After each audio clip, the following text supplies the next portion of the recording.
Hello, and welcome to Time of Death. I'm your host, Ris. And I'm your host, Dee. And if you're new here, welcome. We are two nurses that love to talk true crime. We like to focus on cases that have a medical professional as the perpetrator or victim, or cases that just have a heavy medical influence to them, much like the case that we have today. Happy to hear it. I just want to give a quick, just 2-second thing. We're going to be talking about Taxi Driver, film from the 1970s. So if you haven't seen it and don't want spoilers, maybe watch it and then come back to this episode. They've already waited like 50 freaking years. I know it's already been a while, so if you haven't done it already, now's your chance. Now's your chance. And I wish you guys could see, but Bubby is so cozied up right now to Ris. It's really cute. Well, for those of you that don't know, I took Bub to the vet today. He needed a repeat x-ray of his bladder because he had some gunk in his bladder and they thought maybe he had some bladder crystals. So I changed his diet 2 months ago. I changed him and Wolfie. We changed their food bowls to like the microchip enabled food bowls. Anyway, this cat, we really implemented some new dietary changes with him. Drastic. And it worked. His bladder looks great, the vet said today. He's also lost weight, poor thing. He did, but I don't know. I don't think they weighed him today, but he looks like he lost weight. He looks healthy. He looks trim. But also it's because he's not eating Wolfie's food anymore. So he definitely has slimmed down a little. He's a healthy weight now. I think he was before too. I agree he was, but people were saying he was too chunky. Only matters what the vet says. That's true. She did say, I actually don't think she ever out front like said he was fat, but she definitely said he's a big boy. He's a big boy. Emphasis on the big. He's a big boy. Oh. Anyway. Tell them about him being a wildcat. At the vet? Yeah. Oh, okay. So back when we first started having these issues with his urinary symptoms, we took him to the vet, and he had already been to the vet a couple times that week. We were doing like repeat urinalysis and repeat visits with the vet. And then this final time that week, I took him in, and they said, all right, we're going to do some blood work, get another urinalysis, and also do an x-ray of the bladder. I'm like, okay. So just to preface this, Bubba is probably the sweetest cat. He's a very sweet cat, very mild-mannered, not aggressive at all. No. And so they take him from me and bring him to the back. And a couple of minutes go by, and I hear like, like a screaming cat from where I was sitting in the room. And I thought, oh my God, there's no way that's Bubba. There must be a second cat back there. Anyway, the vet tech comes back in, and she goes, yeah, we couldn't do it today. And I said, what do you mean? I said, was that Bubba that was screaming like that? Bubba. And they said, yeah, he was not tolerating any of it. So this poor boy, I had to drug him with gabapentin the next time he went. And actually, it was successful to do all that stuff, thank goodness. But my poor boy, it felt so bad. But today, yeah. But today I gave him gabapentin because now we know he needs to be pre-medicated. Mm-hmm. And he also does get stressed on the ride in. So I've been pre-medicating him. And so he had gabapentin last night and then 2 hours before the appointment today. And it didn't work as well as it did last time. And he was a little more mellowed out, but he didn't seem as like high as he did last time he got these meds. And so I took him to the vet, and he was okay. He still cried in the car, which is okay. And then on the way home, he started crying a lot more and like fidgeting in the crate. And he also started vomiting, and he vomited like 3 times. And so I brought him in. I had to give him a bath. And I know I had to stress him out even more because he had vomit in his fur. And now he's doing much better, thank goodness. And he smells like cherry blossoms. He smells delicious. And he ate his dinner. Yeah, he ate immediately after I bathed. He's like, I'm so stressed, I gotta eat. So he didn't. He hasn't vomited since, and he's a lot more relaxed. So I think it's okay. But anyway, enough about Bubba. Let's talk about John Hinckley. So John Warnock Hinckley was born in Ardmore, Oklahoma on May 29th, 1955, and he was the youngest child of 3 born to Joanne and Jack Hinckley. Jack was a chairman of the Vanderbilt Energy Corporation, and Joanne was a stay-at-home mom. And they were pretty well off from what I read. And I also saw that Joanne struggled with agoraphobia. Anyway, Joanne was very close with Jack and the other 2 kids.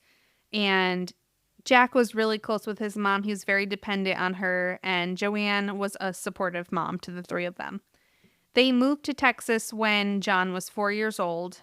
And during high school, John really became more self-isolating. He would spend a lot of time alone in his room, which, that's common in teenagers, but it was pretty a noticeable difference from his childhood.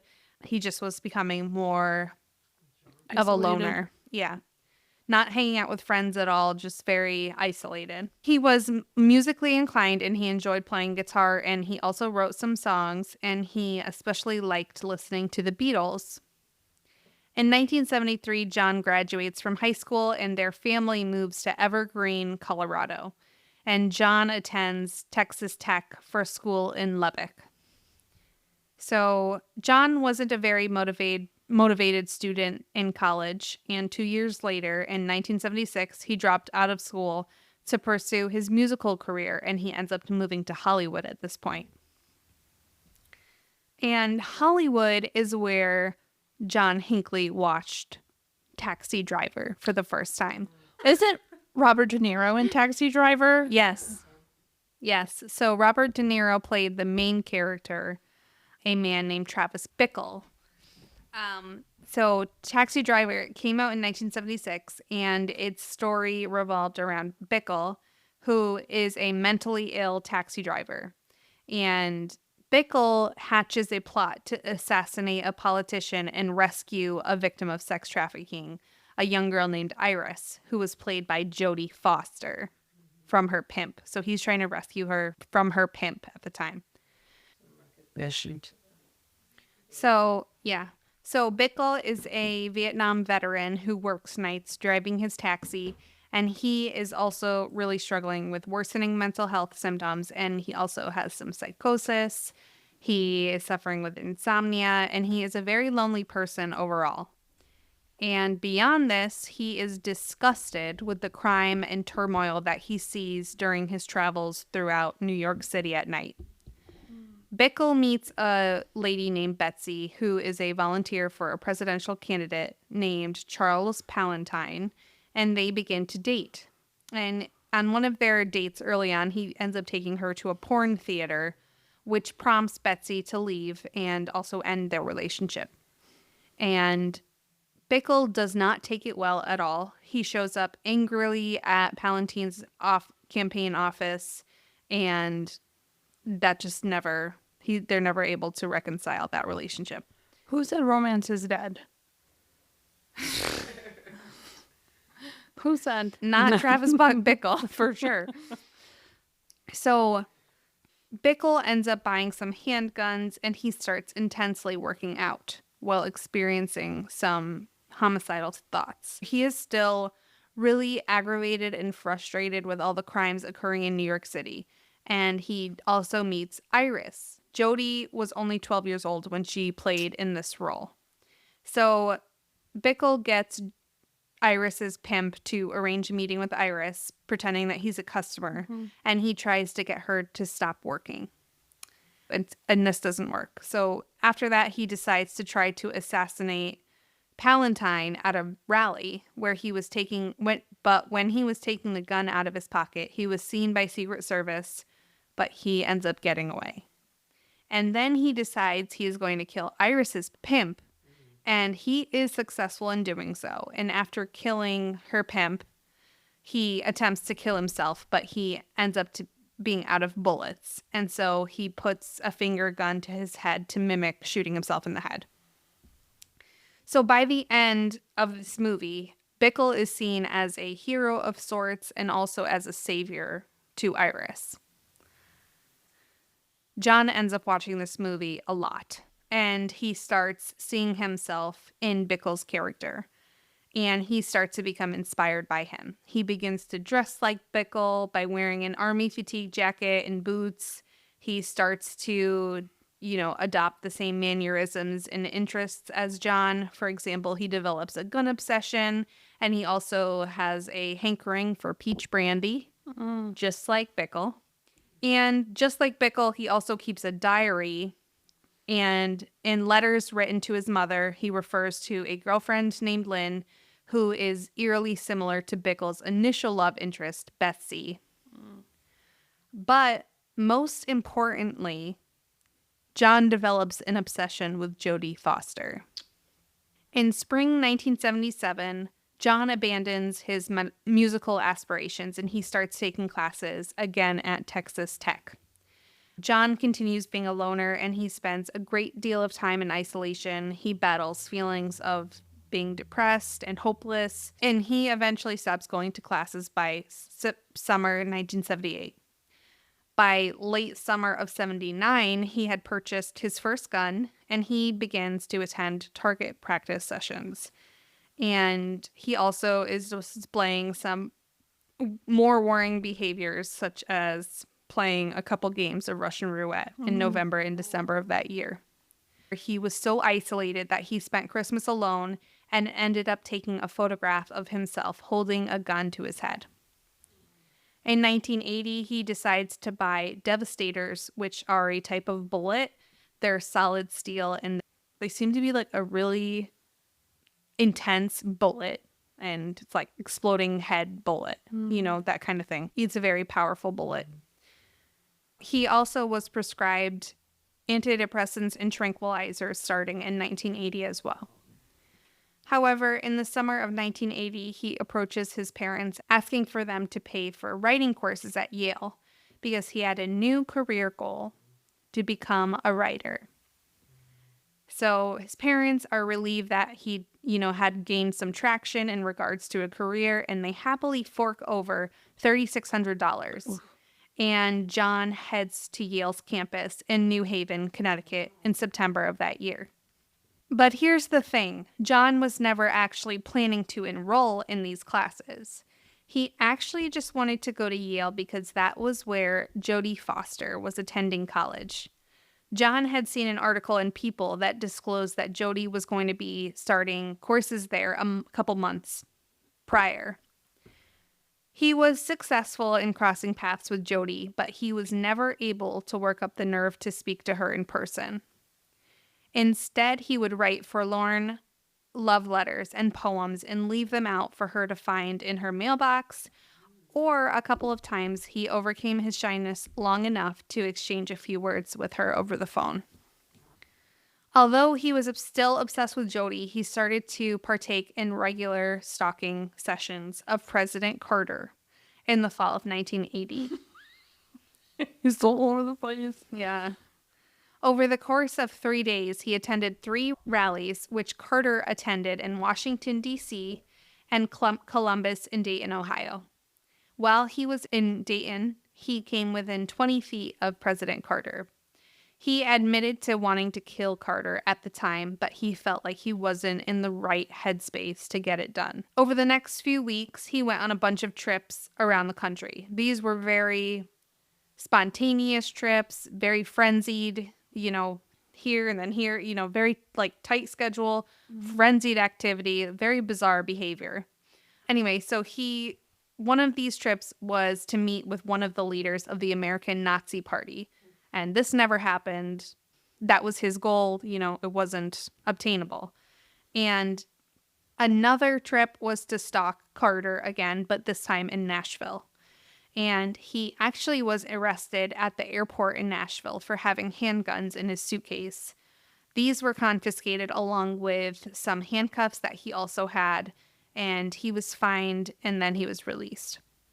He ends up buying more guns on another trip soon after, and then he heads again to Washington to trail Carter. By October 20th, his funds had dried up, and he returned to Colorado to his parents. He overdosed soon after on antidepressants, after which his parents arranged for him to start seeing this psychiatrist named Dr. Hopper. And the two met several times over the next few months, but John never divulged his homicidal thoughts or the severity of his obsession with Jodie Foster. Despite these visits, his mental health was worsening rapidly. Dr. Hopper thought that his parents needed to cut him off financially and that John was emotionally immature. He just kind of needed a push to start taking on responsibilities and become more mature. And John was worsening for sure. He was started traveling to 3 different places at a worrying pace. He would kind of go through these 3 different sites. Washington, D.C., where President-elect Ronald Reagan was. New York, which is the site of John Lennon's assassination. And New Haven, Jodie's place of residence. While in New York, John experienced suicidal thoughts and had a plan to kill himself in the same spot where Lennon died, in front of Dakota Hotel. And I touched on a little bit on John Lennon, but he really had a fascination with John Lennon as well, and he saw himself in John Lennon similarly to the way he saw himself in Bickle, the character from Taxi Driver. Overrated. On New Year's Eve, 1980, he records himself talking about not really wanting to hurt Jodie Foster, along with concerns for his own sanity and the chance he'd commit suicide if he was unable to get Jodie Foster to reciprocate his love. In early March of 1981, his father drew the line when John returned to Colorado, telling him that he could not live in their home anymore because he didn't have a job. And he gave John $200 and kind of just sent him on his way. And so after this, John uses the $200 to afford a hotel room in Denver, which he stayed at in isolation. And although Jack didn't know, John and his mother Joanne visited during this time. On March 25th, Joanne drove John to the airport in Denver, and upon arriving there, John thanked his mother for everything she had done over the years. And Joanne had this sense of fear at the time. So John returns to Hollywood for a night before making the journey to Washington, D.C. And he checks into the Park Central Hotel on March 29th, where he spends the night. The next morning, he eats breakfast at McDonald's and picks up a copy of the Washington Star, where the president's schedule could be reviewed by anyone. John saw that he was set to speak at a labor convention at the Washington Hilton a few hours later. John then prepared for the day. He showered and popped a Valium to calm his nerves before loading his .22. He then sat down to write a final letter to Jodie, in which he explains that what he planned to do was in hopes of impressing her and earning her admiration and love. Dear Jodie, there is a definite possibility that I will be killed in my attempt to get Reagan. It is for this very reason that I'm writing you this letter now. As you well know by now, I love you very much. Over the past 7 months, I've left you dozens of poems, letters, and love messages in the faint hope that you could develop an interest in me. Although we talked on the phone a couple of times, I never had the nerve to simply approach you and introduce myself. Besides my shyness, I honestly did not wish to bother you with my constant presence. I know the many messages left at your door and in your mailbox were a nuisance, but I felt that it was the most painless way for me to express my love for you. I feel very good about the fact that you at least know my name and how I feel about you. And by hanging around your dormitory, I've come to realize that I'm the topic of more than a little conversation, however full of ridicule it may be. At least you know that I'll always love you. Jodie, I would abandon this idea of getting Reagan in a second if I could only win your heart and live out the rest of my life with you, whether it be in total obscurity or whatever. I will admit to or whatever. I will admit to you that the reason I'm going ahead with this attempt now is because I just cannot wait any longer to impress you. I've got to do something now to make you understand in no uncertain terms that I'm doing all of this for your sake. By sacrificing my freedom and possibly my life, I hope to change your mind about me. This letter is being written only an hour before I leave for the Hilton Hotel. Jody, I'm asking you to please look into your heart and at least give me the chance with this historical deed to gain your respect and love. I love you forever, John Hinckley. It is incredibly sad. It's interesting because, in the movie, he kind of totally misinterpreted what the whole purpose was, that he would kill and I wonder why Reagan was the target. In the movie, Jodie Foster is a child being pimped out, and they kill the pimp, or I'm sorry, the Binkley, Bickle kills the pimp. Bickle kills the pimp to protect Jodie, but that's not his first. You know what I mean? Yeah. Like in the movie, he tries to kill the presidential candidate. Like, so he's imitating Bickle when he tries to kill the presidential candidate. You know what I mean? He's writing that he's gaining to impress her and catch her attention by doing it. But you know what I mean? But it doesn't sound when Bickle was trying to kill the presidential or the political candidate, he wasn't doing it to protect Iris. Yeah. You know what I mean? But he then settles on killing the pimp with the benefit of helping Iris, but that was, you know what I mean? It's just interesting to look at that, because I feel like he totally, and he thought that this action was going to win her over. And it's distorted. Yeah, he's definitely, I mean, later we'll find out, but he's definitely got a lot going on, and he's definitely struggling heavily with mental illness. And this is why, this is one very single but very powerful example why mental health treatment is so important. Yeah. Because people's lives are, not everyone thinks the same. No. What may seem common knowledge to you or I, to other people, they'll have a totally different interpretation.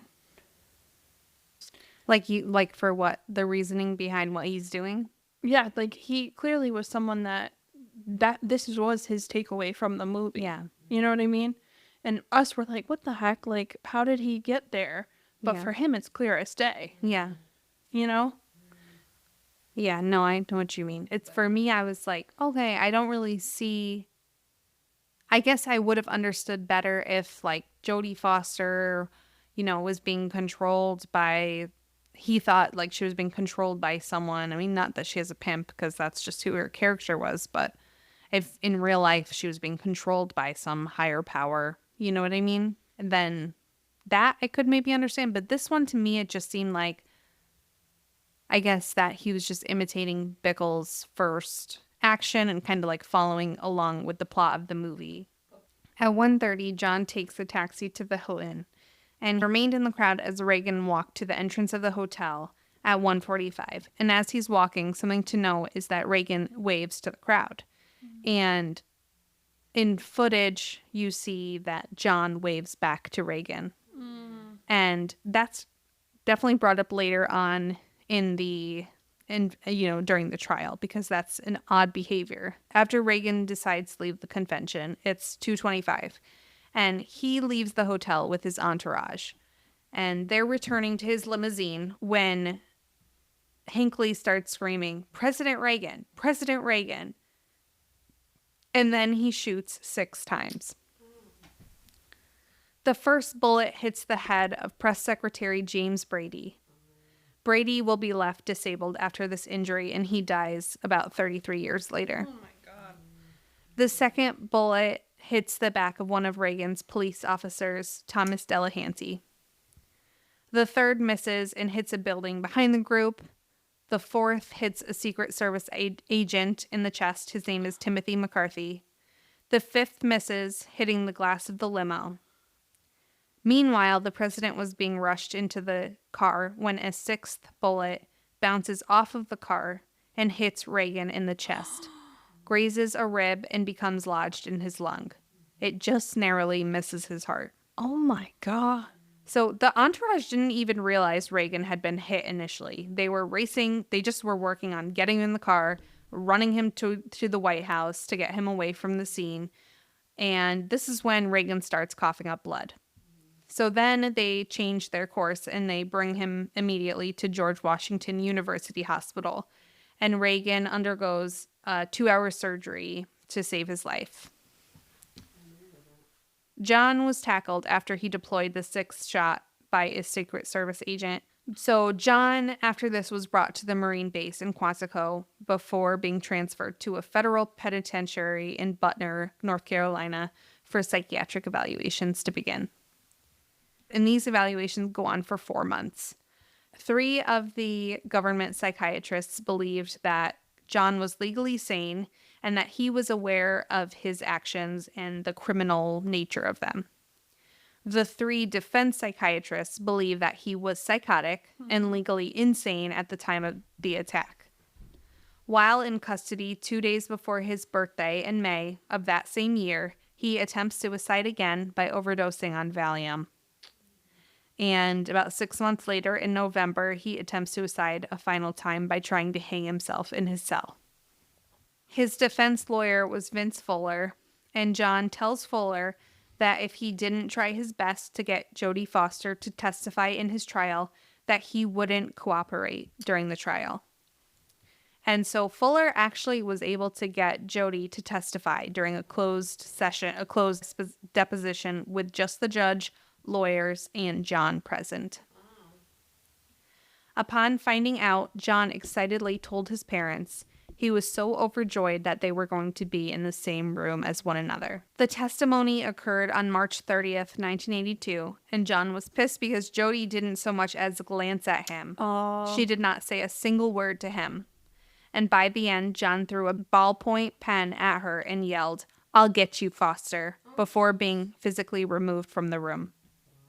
I gotta have respect for Jodie Foster. Yeah, that must have been so hard. This testimony was to be used later on during the trial. So after this, jury selection occurs in late April 1982, and trial begins. Witnesses included 2 of John's victims, the police officer Thomas Delahanty and the Secret Service agent Timothy McCarthy, along with a neurosurgeon that spoke about the wound that James Brady had sustained when he was shot in the head. They also had a rifle range attendant from Colorado testify about John having had attended target practice at his facility in 1980. And they also showed footage of John at that Carter campaign in Dayton, Ohio. Joanne was asked about John's childhood. She was also asked about the letters about Lynn and also about some instances where money had gone missing in Jack's office.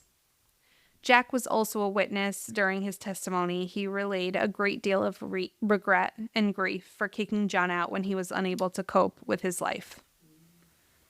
I feel really bad for the parents. Yeah, for sure. I feel bad for them too. I think they really struggled with the decision to kick him out. And they thought that it was the best thing for him at the time. And it's just really hard to grapple with. And Dr. Hopper also took the stand. This is that psychiatrist from when he was a little younger. And he explains that initially he believed John was unmotivated and needed some behavioral therapy. But then he admits that what he actually needed was serious help from severe mental illness, which he didn't realize at the time. He also spoke about an autobiography that John wrote in which he felt stagnant, near the breaking point, and he also wrote in the autobiography of a relationship that, quote, I had dreamed about that went absolutely nowhere. Hopper denies knowing that John had access to guns or that he had a history of stalking Carter. After this, the courtroom viewed Jody's deposition, during which John straightened up in his chair to view. Jody said that the first letters were of a, quote, lover-type letter, and the last letters were, quote, distress-sounding, and that she gave them to the dean at Yale. She also spoke of a letter John wrote dated March 6, 1981, that read, Jody Foster, love, just wait. I will rescue you very soon. Please cooperate. JWH. Rescue. Please cooperate. Yeah, please cooperate. You know, it's very, very strange. Is this similar to like what a grandiose delusion? Honestly, like you're talking about him going from like place to place to place, this frenzied activity. You know, I wonder if he had, I mean, he obviously sounds, there's some psychosis, but maybe like an underlying mood disorder as well. Mm-hmm. You know, he sounds like he was not sleeping, not eating, you know, not taking care of himself. But I wonder if there was like a underlying, like there is like that grandiose, like I see what you're saying, that grandiose thinking, like it is very, very, very interesting. So is a mood disorder like bipolar disorder? Yep. That's it. Bipolar And then would be an example. versus like a schizophrenia. That's like a is that what it's called, characterized under? Like Yeah, a like a- psychotic disorder? Yeah, so like a primary thought disorder might be like schizophrenia, but sounds like there's a mood component as well. He may have had like some bipolar, maybe like a major depressive disorder. You know, it's hard to say because again, I'm just going based off of what this information is, you know what I mean? You actually have to like talk to someone. You can't, Yeah. but it is very interesting. But I think the way that I'm hearing it almost sounds like there's a mood component as well. So how do you know that there's a mood component? Because of the fact that he isn't really, he's like what makes you think that it's a mood disorder as well? Because of like the fact that he probably isn't eating, or Well, he sounds what kind of things would you look for with that? when he described episodes of depression, right? Mm-hmm. Where he was feeling like very depressed, and then almost like this frenzied activity, these grandiose thoughts. And this is just me armchairing. So like there's certain criteria that has to be met to be like a true like bipolar. So if it's a bipolar 1, you have to have for a specific amount of time certain symptoms. Yeah. And you also have to have symptoms that are to the point where it's debilitating, right? Your life is impacted. Other people notice. You know, you cannot function. Yeah. Whereas a bipolar 2, have it for a shorter time frame, less severe symptoms, and the impact is going to be significant, but not to the point of bipolar 1. Okay. But, and then there's all kinds of other, like there, MDD, major depressive disorder, would fall under mood disorder. You know, but with depression, a lot of people think that bipolar is just like manic or hypomanic. No, you're going to have to buy for both sides of the spectrum. So you'll have like that, both ranges, you're fluctuating between by 2 different poles. Mm-hmm. So I know what they diagnosed him with later on. They diagnosed him with schizophrenia, but I don't know like if he was diagnosed with anything else besides that. But if he was suffering with bipolar disorder, like you can see kind of his mania. You obviously there's some, you know, you see periods of depression with him. Like when I was telling the story, he definitely had them. But like for manic episodes, it seems like when he was like, you know, scurrying from one, you know, traveling throughout the U.S. from one place to the other, like that seemed really manic to me when I was reading it. But yeah, for sure. I don't know if he was ever diagnosed with bipolar. That'd be something interesting to see. And a lot of times, like, it's hard too because you have to go based off of what this person is telling you, and like family is telling you. Like, Yeah. us saying, okay, like but we don't know how he was sleeping. We don't know, what was going on at that time. Were you, it's really hard to determine. Yeah.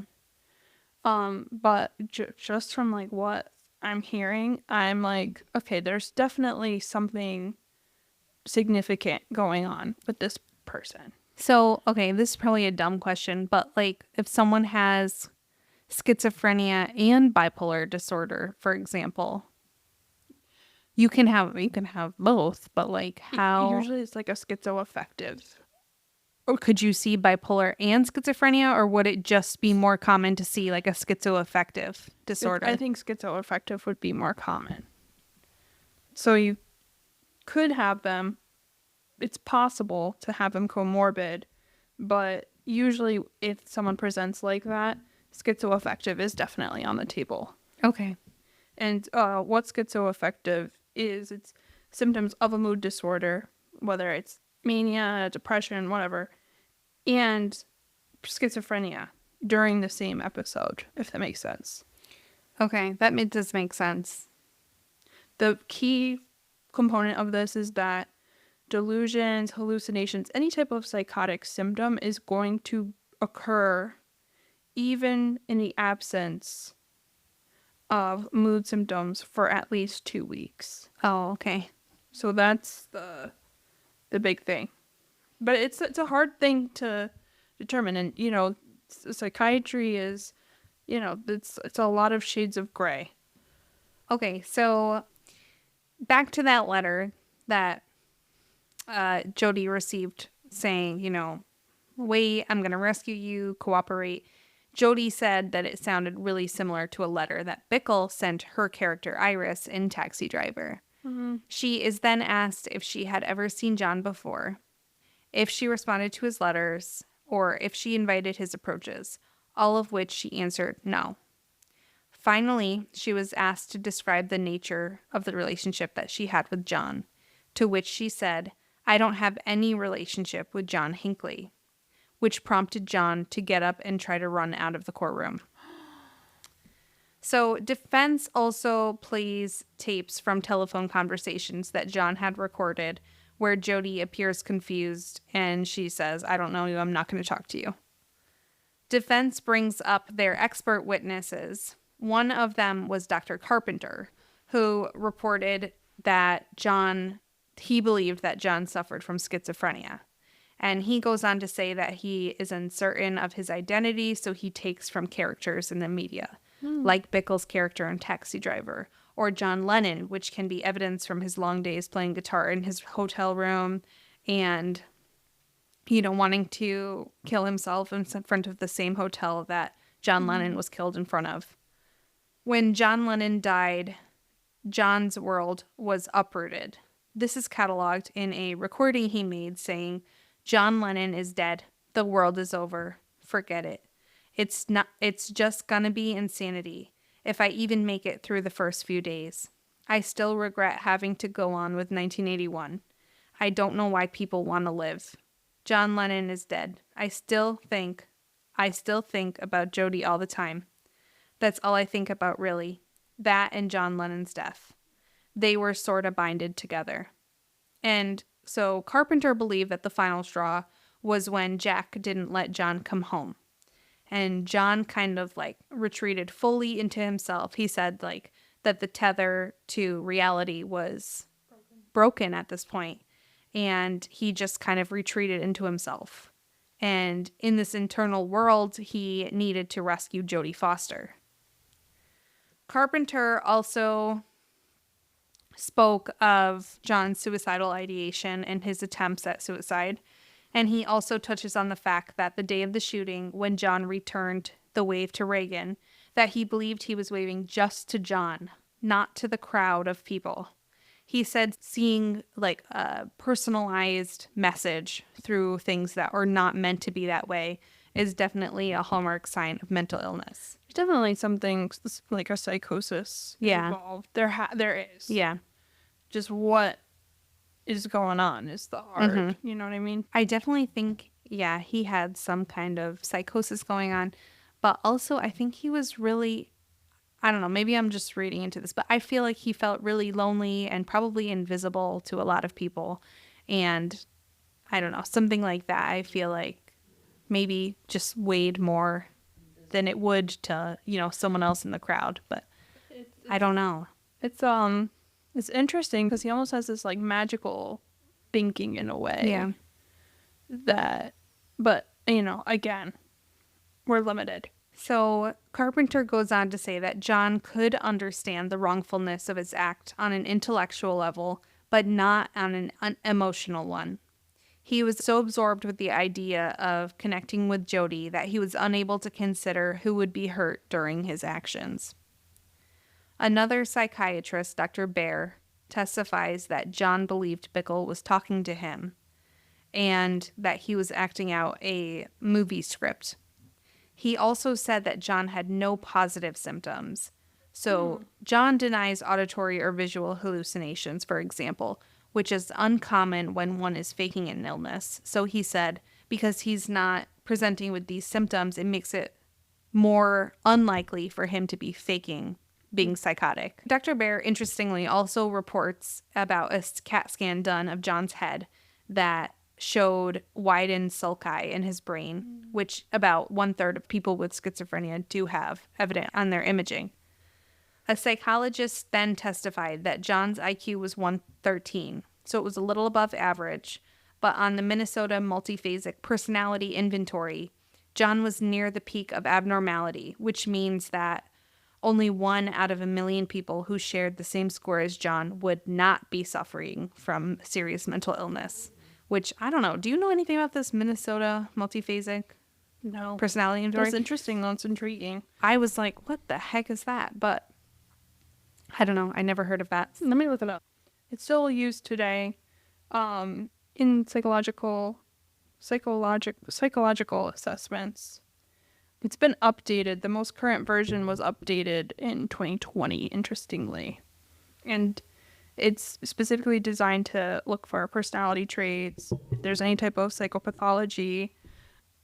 So, like, a lot of times will be used in forensic settings, but also for employment, which I think is really cool, to evaluate mental health conditions, emotional function, if there's any, like, behavioral tendencies. Yeah, that is really interesting. I'd like to know more about that because that was kind of cool how they could kind of predict, the effects of mental illness on someone similar to John. They go on to play the entire duration of Taxi Driver for the court to see. So prosecution rejected the idea that he was insane, and they presented him as kind of like a bored, wealthy kid. And they kind of showed that he was not insane because he was able to arrange complex trips going from city to city. That doesn't mean anything. Yeah. Tell us why. Huh? Tell us why. Because this is a misconception that people who are psychotic are always disorganized, and that's not always the case. Sometimes, especially if they have a specific goal in mind, they are incredibly organized. Yeah. But it's a very common misconception. I hear that all the time. Well, they were able to plan, they were knowledgeable of what they were doing. I hear that so often, even in, the medical setting. I don't work in psych. I work in ED primarily, but we have psych patients that come in, and I hear that a lot. People kind of say, oh, they're not psychotic because of these reasons. Or even doing our podcast, I see that. And, doing stuff with true crime. You hear that all the time, that they were able to plan, so they must not be That's not insane. True. That's absolutely not true. If there's one thing you take away from that today, listeners, that is not true. And in fact, you think that and you work inpatient psych, you're grossly underestimated. Like, look at this individual, John. He's very intelligent. He had the ability to orchestrate all of this, use the funds appropriately. This was a lot of moving parts that he was able to pull off. Yeah. people have, again, another misconception that people who have mental illness, a lot of times they're actually above average intelligence. Yeah. So, you know, I think it's important to keep that in mind. Okay, so they also, in that same vein, they bring up that he was able to plan prior to the attack and during it. Well, in my professional opinion, with my resources, do your own research, but that is a common misconception. They also dismissed the idea that he was trying to merge his identity with Bickle's, and that his fascination with Jodie Foster was that of a normal one a fan might have for a star, which I totally, completely disagree. that seemed very bizarre to me. Very bizarre. It's, you know what? It's also, not only is it bizarre, but it also makes, you know, it could make other people who are obsessed with starlets think, oh, okay, I can do all this and this is normal. So let me obsess over them and, you know, basically stalk them like he was doing to Jodie. He was stalking Jodie. He was stalking Jodie. But, Jodie. I know, I feel so bad for Jodie too. Like, Ooh, tough chick.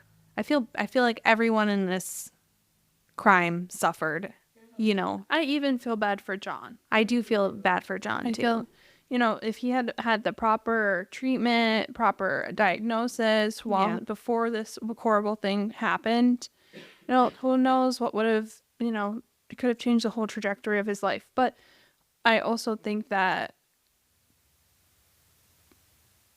people oftentimes want to just fix other people too. And it has to be something that if the person is not invested and doesn't have buy-in, it's not going to go anywhere.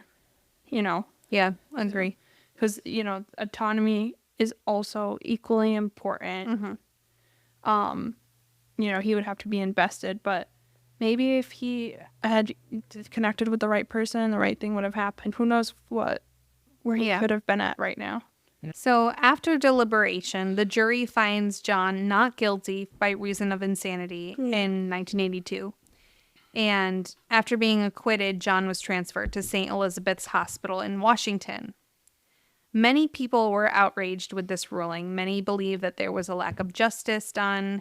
And a poll by ABC News, 83% of people asked believed that justice was not done. After this verdict, there was a lot of reform in regard to creating stricter rules to govern the insanity defense. And it seemed to be like a very black and white system, kind of sane or insane versus more of it being on a spectrum. In September of 2016, John was found to no longer pose a risk of serious harm to himself or others and was released from institutional psychiatric care on the conditions that he would live with his mom in Virginia, work 3 times a week, and record his browser history. Over time, these conditions have lessened, and on June 5th, 2022, he was released from all court restrictions. That's quite impressive. He did express remorse for his crimes, and actually, after the assassination attempt on Donald Trump this past summer, John tweeted, "Violence is not the way to go. Give peace a chance." I think it's a horrific crime, but I do think that, like you were saying, if John received the proper treatment, then things could have been different. And I also do think he was, I agree with the verdict done by jury from all that I saw, that he did something horrible, but I think he was, definitely struggling deeply with mental illness. And I think that, being institutionalized after was the right route for him. You know what I mean? What do you think? I agree. And I think also I really liked that he put out a message against violence. And it's clearly something that, he would be able to understand. Yeah. But for him to use his platform to speak out against that, I think that's really refreshing and wonderful. Yeah, I think it is. And, a lot of people, I think, I'm glad, like, at this time, he, like, expresses remorse for what he's done. And, I think that does make a big difference to me. And I'm so sorry to everyone he's impacted, the families that he's impacted, and Jodie Foster as well. Yeah. So Great case, Ris. thank you. This was so interesting. Thank you. I'm full of great ideas. You are. She pranked me tonight. She said, "What are you doing for the case night?" And the 1 week I've had so much going on this past couple weeks that I do not have extra cases prepared. Slacker. And I was like, my heart dropped.